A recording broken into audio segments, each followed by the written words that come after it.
சென்னை ஜனவரி 3, 2025 புத்தாண்டில் ரூபாய் 430 கோடிக்கு மது விற்பனை.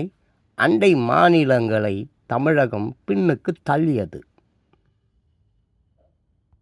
சென்னை ஜனவரி 3, 2025 தமிழ்நாட்டில் புத்தாண்டில் ரூபாய் 430 கோடிக்கு மது விற்பனை ஆகியுள்ளது. இதன் மூலம் அண்டை மாநிலங்களை தமிழகம் பின்னுக்கு தள்ளியது. புத்தாண்டு மது விற்பனை தமிழ்நாட்டில் உள்ள 38 மாவட்டங்களில் 4829 டாஸ்மாக் மது கடைகள் உள்ளன. இந்த கடைகளுடன் இணைந்த நிலையில் 2919 மது அருந்தும் பார்களும் இருக்கின்றன.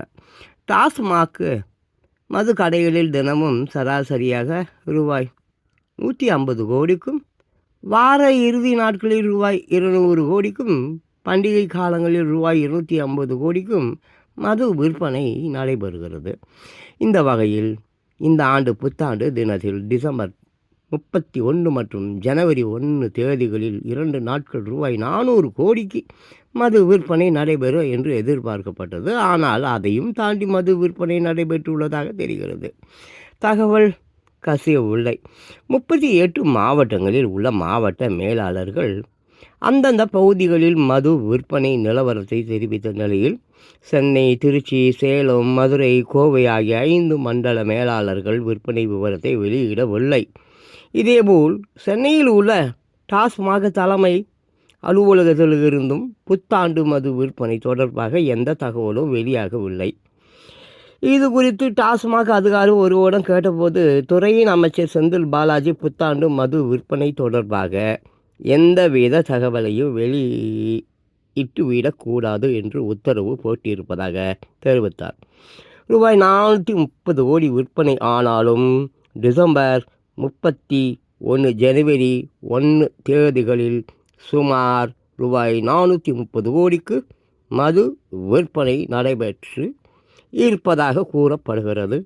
அண்டை மாநிலங்களுடன் ஒப்பிடும் போது புத்தாண்டு மது விற்பனையில் தமிழ்நாடே முதலிடம் பிடித்துள்ளது. அதாவது தெலுங்கானாவில் ரூபாய் 402 கோடிக்கும், ஆந்திராவில் ரூபாய் 328 கோடிக்கும், கர்நாடகாவில் ரூபாய் 308 கோடிக்கும், கேரளாவில் ரூபாய் 108 கோடிக்கும், டிசம்பர் 31 தேதி மட்டும் புதுச்சேரியில் ரூபாய் 50 கோடிக்கும் மது விற்பனை நடந்து உள்ளது.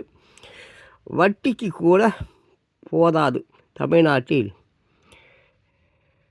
டாஸ்மாக் மது விற்பனை மூலம் அரசுக்கு ஆண்டுக்கு ரூபாய் 45,855 கோடி வருவாய் கிடக்கிறது.